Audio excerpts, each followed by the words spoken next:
So the Wheelarch liner in this car has been damaged. It's got all sorts of splits and things underneath there. So first job is to take off the front wheel, and then I can remove my aftermarket mud flaps, and then there's an assortment of clips holding the Wheelarch liner in, but I'll guide you through it. This is particularly useful to know when you're changing an ABS sensor, because that hides up here between the liner and the front wing. So there's a number of these clips holding the inner wheel arch into place. I've got these aftermarket mud flaps fitted as well, and then there's a couple of clips up here inside the inner wing area and a couple up the top here. So I'll pull all the clips out, then we can pull this trim out. Not necessary to pull it out to change the bumper, but because the Wheelarch liner itself is broken, I'm going to change it while I'm in here. It will give us far better access for me to show you the retaining screws here where the bumper joins the front wing. There's a couple of self-tapping screws on the back edge of the Wheelarch liner holding it to the front wing, so those have to come out too. There's a couple of retaining. There's always at least one of these plastic clips that fails. That's why I keep a whole pack of them on the shelf ready to replace any that give me trouble. This is the other common way these clips fail. They tend to lose one or more of the legs. Obviously no point messing around with faulty parts when they're that cheap, so another one from the new parts bin will replace this. So I've got all the clips and retainers removed from the back half of it. It's still tucked up inside the front wheel arch here, but I have done the two retaining clips in the wheel arch.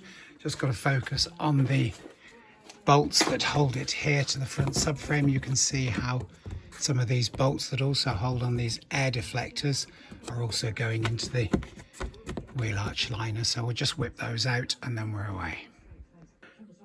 And for the want of removing the 5 bolts that hold these air deflectors on each side, I like to just drop these off because it makes the access so much better for removing both the Wheelarch liner front and the actual bumper itself. One of the bolts that holds the under tray on also holds the inner Wheelarch liner on, so we're going to have to whip that one out to remove the Wheelarch liner, but obviously we're going to have to take them all out to remove the under tray. There's one more here that's holding in the Wheelarch liner. I'll do both at once. When everything's out of the way, there's just one last little clip. Obviously there's a matching one on the other side, much easier to see with the under tray removed. Of course, while I'm here, also do the diff oil on principle. So take this last one out and then we're ready to pull the plastic Wheelarch liner out. So as with the back of this Wheelarch liner, I've got all the mountings removed from the front now. So it's just a case of unhooking it from behind the bumper and the Wheelarch itself here, and then it'll just pull down easily. And then with the last of the retainers withdrawn and it's all unclipped from behind the Wheelarch lip and the bumper lip, the plastic Wheelarch liner literally just drops down and split in the middle, so it comes off nice and easily.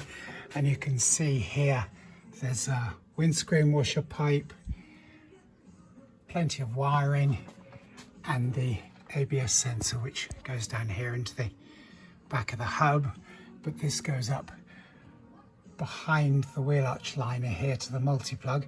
I'm showing you this one because I've had to change a few of these, always the right hand front for some reason.